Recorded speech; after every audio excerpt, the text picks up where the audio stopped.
So what is the evidence that we have? We have evidence from the DCT study which looked at people with type 1 diabetes and showed that every with the intensive control, 2% reduction in HbA1c could reduce the risk of complications by almost 60%.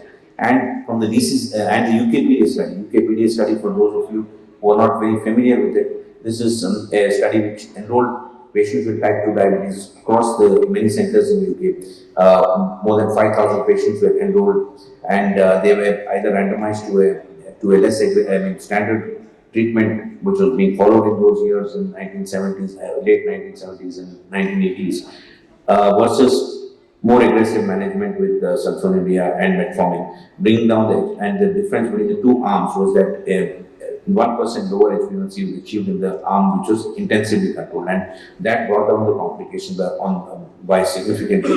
Death from diabetes came down by 21%.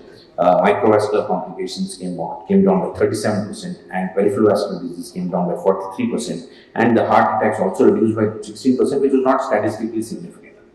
And the more important message that comes out from the follow-up of these patients was that when these patients were followed up for the next 10 years, what was seen was that even the macrovascular disease or the heart disease that did not significantly benefit in the first 10 years showed a significant benefit in these 10 years.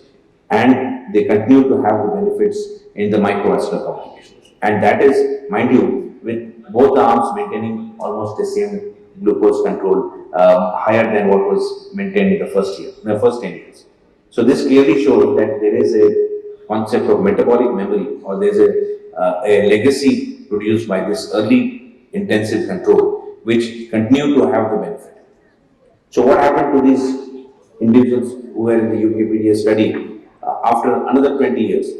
So in the first 20 years, we have seen, if you look at the next 20 years also, we had a recent publication which in 2022, which brought out the data from these patients who were had early intensive control versus those who were managed in the conventional way in those days.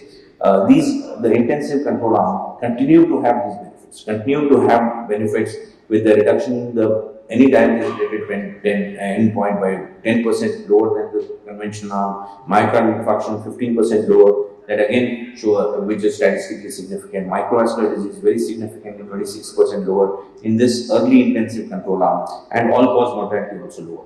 So what is clearly seen is that this legacy effect which we are speaking about continues to be there, and early intensive glycemic control with whatever agent you use, sulfonylurea, insulin or metformin, compared with conventional glycemic control, provided a near lifelong reduced risk of death and myocardial infarction.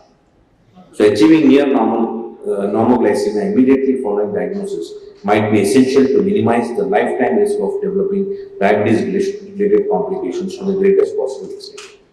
This is an important message which has come out from the 40-year follow-up of this UKPDA study. And as you can see clearly, the reduction in all the complications is significant at this end of this long follow-up of these patients. So clearly we are saying that there is a better quality of life provided to our patients, a reduction in lifetime in the complications, and a better life without complications being provided by early intensive management of diabetes.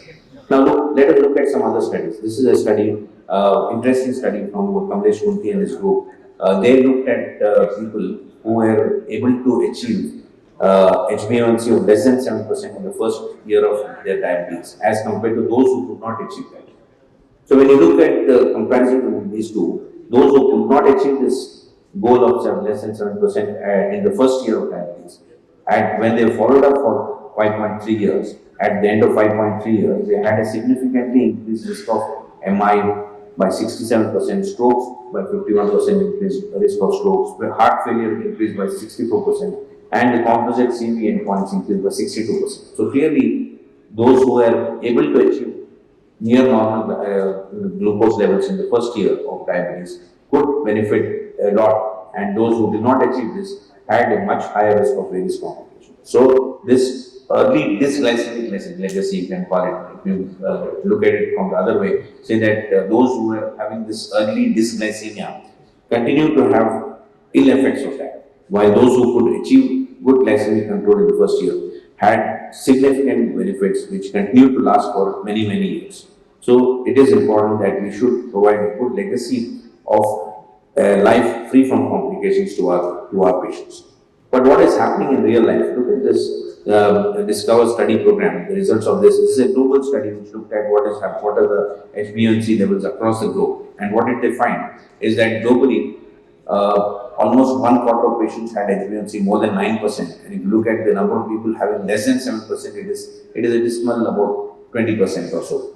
So only 1/5 of the patients are able to achieve that, and if you see, only 17.4 attain HbA1c of less than 7% in Southeast Asian population. So clearly showing that there is a lot more that we need to do. We need to bring our patients to better glycemic control so as to provide them a life free of complications.